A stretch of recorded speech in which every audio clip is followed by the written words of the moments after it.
Hello everyone, welcome back to Pathshala, and today we are going to discuss this interesting chapter in biology which is called biotechnology and its applications. Biotechnology is the most raging concept that we hear all around. But what's the all fuss about? There are so many complex things, genetic engineering and every term that confuses you. Don't worry, we are going to break down as we always do. But before I break down this chapter for you, let me introduce myself to you as well. So, my name is Aditi Goyal. I am a final year MBBS student at RUHS CMS Jaipur. I have been teaching biology from past 5 years. I have been also mentoring NEET students. So, yes, without a further delay, let's start with the part 1 of biotechnology and its applications. As the header says, redesigning the toolkit of life. Our toolkit of life is our DNA, right? Let's take a look. So, guys, there are three critical research areas in biology or in biotechnology today. The catalyst. The catalyst is one that provides the best improved organisms. We want organisms with the best efficacy. Also, the second critical research area is the optimal conditions. Engineering the perfect environment for this catalyst to act in order to produce the best organism.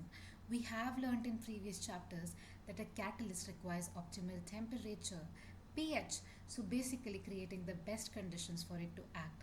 And finally, the most important part is downstream processing.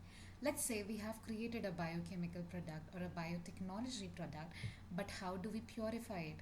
That process is known as downstream processing.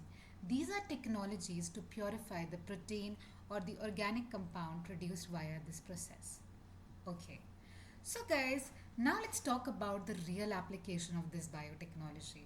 Let's talk about the very famous the food production crisis when all of you were not even born.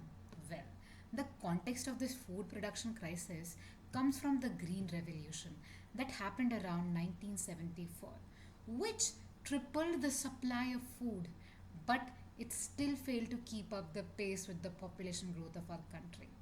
The dilemma for not having this food production crisis was that agrochemicals are way too expensive and they're harmful for the environment. So the question at that era was, is there a way to minimize the use of fertilizers and chemicals? And then came in solution from Dr. Harbind Khurana. It was to use the genetically modified crops. How are they modified? To produce better results, to produce more grain, to produce more food. So we don't have to use these expensive agrochemicals that farmers cannot afford, and also the ones that are causing harm to our environment. Rather have crops that are produced in a capacity to produce more product. Also, farmers are sure in a way that they know that after harvesting the crop they will get the product until their entire year's hard work won't go to waste. So that was the green revolution. Now, let's talk about the genetic modifications advantages. Because when we talk about genetic modification, it sure does sound like a very negative term, right? But there are actually a lot of positives to it. The first one is it increases the stress tolerance. Well, if you make it more tolerant, right, you can modify it genetically in whatever capacity you can. So we can make it more stress tolerant. What can be a stressor for a plant? Maybe increased cold, maybe increased heat, maybe increased salinity of water, or the drought when they don't get water at all. So they become more tolerant to these abiotic stresses. Second one, as we talked in the previous example as well, was chemical independence. We were relying on increasing our produce via agrochemicals. But yes, these genetically modifications crops actually have reduced reliance upon these chemical pesticides. They are pest resistant crops.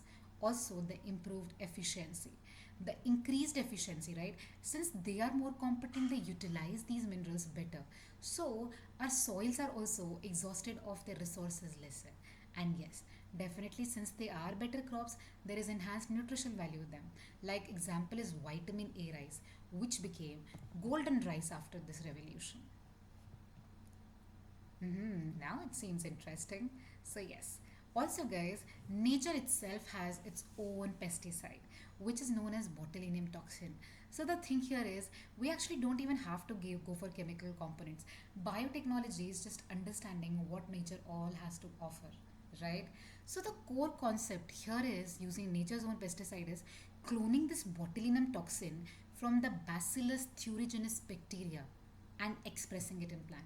There is a bacteria, let me come again, which is known as Bacillus thuringiensis. It has a toxin called botulinum toxin, which can act as like a natural pesticide. So what we plan to do is we extract this toxin from this bacteria and express this in plants so that they can protect themselves against all these pests without we spraying the pesticides. And the result to it was that it was layer resistant to lepidopetrans, to budworms, to armyworms, to coleopterans and dipterans without insecticides. Isn't that interesting? No pollution to environment, not expensive and so feasible, right? So now guys, I see that biotechnology actually is not that scary as it used to be, right? So definitely I'm here to make all these biological concepts so easy and so fun for you. And if you are looking for a complete study solution like this, you definitely need to check out Pathshala. They offer one on one live classes, instant doubt solving, premium study materials that cover all grades and all boards. It's basically like having a personal tutor in your pocket. To get started, just download the app using the link in the description box, search for the subject you want to learn, and yes, they will connect you with the best teachers in the country. Seriously, go check it out. I mean, who knew? A bacteria, toxin, and protecting plants? In what world? But yes, biology has so many interesting things to offer. So check out the link right there down below. And yes, definitely please like, share, and subscribe to this channel. Share this video with all your friends who want to know about this chapter, who need to know how interesting is this chapter. Please drop down all your queries in the comment box. I'll be happy to help. And yes, of course, stay here hooked on for more such interesting videos. I'll soon come with the part 2. All the best, guys.